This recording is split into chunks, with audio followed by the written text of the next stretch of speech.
Right, okay, we ran out of storage, so we had to delete a video, but we're back now anyway. So I'll talk you through electrically what we're going to be doing in the property.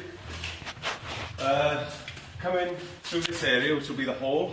Obviously, what we normally do is interlink smoke detectors and heat detectors. So we'll have a smoke detector in the hallway, smoke detector up on the landing upstairs, and we'll have a heat detector in the kitchen here.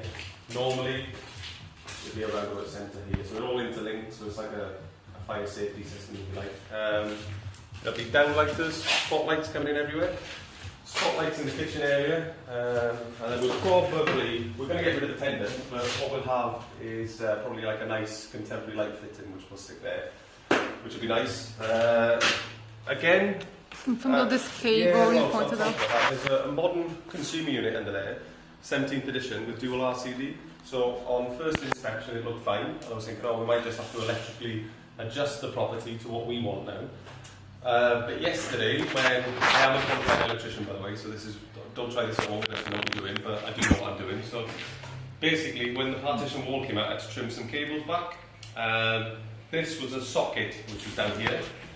And what I noticed was we've got a 2.5 and a 1mm cable, so there's a 1mm cable tapped off a socket, which doesn't comply at all. So now it just makes me wonder electrically what we're going to find around the property. So the electrician's coming in tomorrow, so I'll explain this to him. So we'll have to get the system checked to make sure it complies with 17th edition of the wiring regulations, obviously, which needs to be complied to. But to see that coming off a socket was quite worrying. So, and the fact that this is DIY cable, white rather than grey. DIY cable suggests to me that it's somebody who's just had a go, to be honest. So we'll have to check this out. The kitchen area will be rewired anyway, because obviously we've got new positions and stuff, but the whole system I'll get the electrician tomorrow to check to make sure it's fine.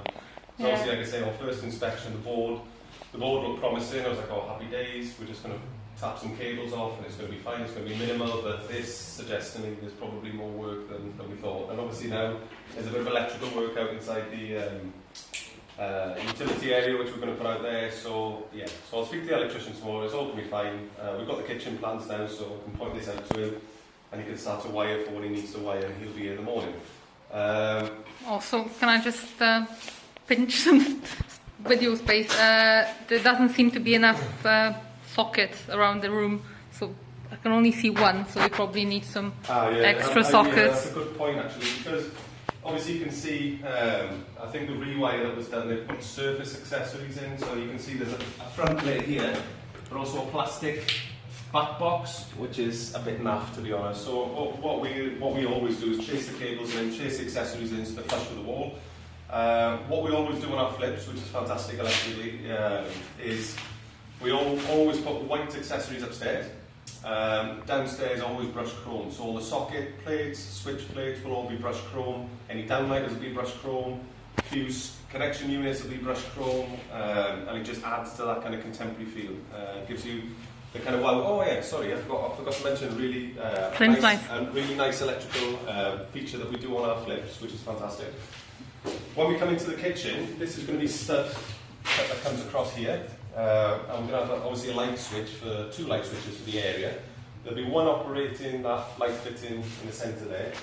There'll be one, so we'll have three light switches. There'll be another one which does the spotlights here, so we'll have two banks of lighting. There'll be another switch which is really nice and adds the wow factor to the kitchen. The under cabinets, which are going to be on the walls here, we'll have under cabinet lighting coming from them, which is kind of soft lighting for the kitchen, which is nice. But then off the same switch, and this is what we do, this we kind of, we trialled this in the other flips we've done, and it's worked really well. It gives an incredible impression when you walk in the room. We put 15mm LED plinth lights around the plinths of the kitchen, and they're connected to the same switch that does the cabinet lighting. So you walk in, and obviously on the viewings, we leave them on, and it just adds to the effect and the impression that you get when you walk in the room. So you can flick the switch, click it on, all the under cabinet lighting will come out at the same time, along with all the LED plinth lights. So you can get blue, cool white and warm white. Normally they're 15mm in size. We install them ourselves, they come on a string, and all that is a low level socket which is coming off the switch basically. And you just plug that string in, but it's just a lovely feature. We're gonna make a little video later on and demonstrate it in our own house. Yes, yeah. So you can see how it looks like once it's done. We'll show you in our house. We can kind of see the lights and everything, and yeah, it's a little bit of bling, and it's just a lovely impression when you walk into the room.